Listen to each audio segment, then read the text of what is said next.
অসম অৰুণাচল সীমান্তৰ অঞ্চলৰ শতাধিক ছাত্ৰ-ছাত্ৰী এই জৰাজীৰ্ণ পথেৰে প্ৰত্যেক দিনাই বিদ্যালয়লৈ অহা যোৱা কৰে। ফিলবলী চাহ বাগিচাৰ মাজভাগত এইদৰে পথ নিৰ্মাণৰ দাবীত প্ৰতিবাদ সাব্যস্ত কৰিছে এতিয়া একাংশ ছাত্ৰ-ছাত্ৰীয়ে। ফিলবাৰী আঞ্চলিক ছাত্ৰ সন্থাৰ আহ্বানত ছাত্ৰ-ছাত্ৰীসকলে এইদৰে প্ৰতিবাদ সাব্যস্ত কৰে।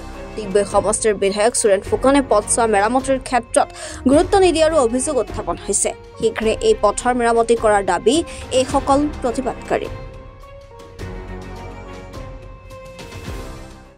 চাওক, আমাৰ যিটো ফিলবাৰী অঞ্চলৰ যিটো মূল পথ মানে এইটো আপোনাৰ গুটিবাৰী, তালপথাৰ, চিকৰাজান, বালিজান, বৰহুলুং, মহং আদি গোটেই সংযোগী ফিলবাৰী, তিনিআলি, ফিলবাৰী মূল চহৰলৈ অহা যিটো ৰাস্তা, সেই ৰাস্তাটোৰ যিটো তেওঁলোকে সুৰেন ফুকন ডাঙৰীয়াই বাৰে বাৰে কৈ গ'ল যে এইটো এটা অনুদান আগবঢ়া হৈছে, 20 লাখ টকাৰ অনুদান আমি সামাজিক মাধ্যমতো পাইছিলোঁ যে তেওঁলোকে কিন্তু তেওঁলোকে ঘোষণা কৰাৰ পাছতো নিৰ্বাচনৰ আগমুহূৰ্তত তেওঁলোকে ঘোষণা কৰে কিন্তু ৰাস্তা ঘাটসমূহ নিৰ্মাণ কৰি দিয়ে। আজি আপোনালোকে দেখিব, আচলতে আমি এটা কথা আজি প্ৰশ্ন অনুভৱ কৰিছোঁ, মনত অনুভৱ আহিছে যে এই অসম চৰকাৰখনে সুৰেন ফুকন ডাঙৰীয়াৰ নেতৃত্বত তেওঁলোকে মীন পালনৰ এটা অৰ্থনৈতিক আন্দোলনৰ ঘোষণা কৰিছে যেন অনুভৱ হৈছে। কিন্তু কথা হ'ল যে মীন পালনটো কৰিছে তেওঁলোকে, ভাল কথা। মীন পালনৰ জৰিয়তে আমাৰ খিলঞ্জীয়া যুৱক যুৱতীসকলে স্বাৱলম্বিত হ'ব, এইটো ভাল কথা। কিন্তু কথা হ'ল যে তেওঁলোকে যদিহে ৰাস্তা ঘাটসমূহক যদি ডাঙৰ ডাঙৰ পুখুৰী সদৃশ যদি তেওঁলোকে কৰিব খোজে, যে মীন পালনৰ নামত ডাঙৰ ডাঙৰ পুখুৰী খোজে, তেওঁলোকে তেখেতলোকক আমি ধিক্কাৰ জনাইছোঁ।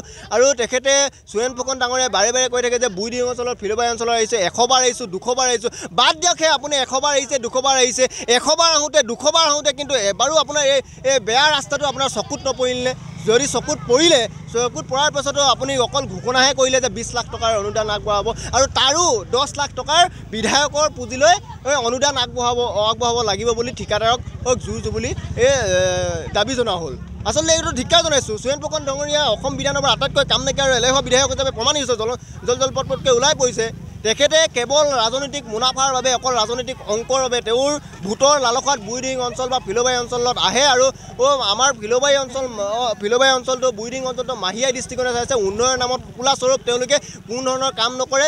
আৰু যিহেতু তেওঁলোকে ঘোষণা কৰাৰ পাছতো বাৰম্বাৰ ফিলবাৰী অঞ্চলৰ, বুইডিং অঞ্চলৰ, আপোনাৰ গুটিবাৰী, তালপথাৰ এই অঞ্চলসমূহত তেওঁলোকে কেইবাটাও ৰাস্তাৰ তেওঁলোকে আধাৰশিলা স্থাপন কৰিলে। তাৰ পাছতো আজি পৰ্যন্ত তেওঁলোকে কোনো ধৰণৰ ব্যৱস্থা গ্ৰহণ নকৰিলে বা ৰাস্তাটো উন্নয়নৰ ক্ষেত্ৰত কোনো ধৰণৰ পদক্ষেপ ঘোষণা নকৰিলে। কিন্তু আমি ফিলবাৰী আঞ্চলিক ছাত্ৰ সন্থা স্পষ্ট সভাকাৰে জনাইছোঁ যে তৎকালীনভাৱে এই যিটো ৰাস্তা, এই ৰাস্তাটো পুনৰ নিৰ্মাণ কৰিব লাগিব। কিয়নো আমাৰ এই অঞ্চলৰ ছাত্ৰ ছাত্ৰীসকলে, বুইডিং অঞ্চলৰ ছাত্ৰ ছাত্ৰীসকলে এই ৰাস্তাটোৱে গৈ ফিলবাৰী অঞ্চলৰ শিক্ষানুষ্ঠানসমূহত তেওঁলোকে পাঠদান কৰি আছে। গতিকে ছাত্ৰ ছাত্ৰীসকলৰ স্বাৰ্থত, ৰাইজৰ স্বাৰ্থত তেওঁলোকে যাতে মাত মাতক, তাৰ কাৰণে আমি দাবী জনাইছোঁ। আৰু সুৰেন ফুকন ডাঙৰীয়াক এটা কথা সুকিয়াই দিব কৈছোঁ, আপুনি এচি ৰুমত বহি শীতলীয়া বতাহ খাই থাকিলে নহ'ব। অসমীয়া ৰাইজৰ, বুইডিং অঞ্চলৰ ৰাইজৰ, ফিলবাৰী অঞ্চলৰ ৰাইজৰ দুৰ্দশাৰ মৰ্মবেদনাৰ কথাখিনি আপোনালোকে বুজিব লাগিব। অন্যথা কিন্তু আমি অনাগত দিনত কোনো ধৰণৰ ৰাজনৈতিক নেতাক ফিলবাৰী অঞ্চল বা বুইডিং অঞ্চলৰ প্ৰৱেশ নিষিদ্ধ ঘোষণা কৰিবলৈ বাধ্য হ'ম।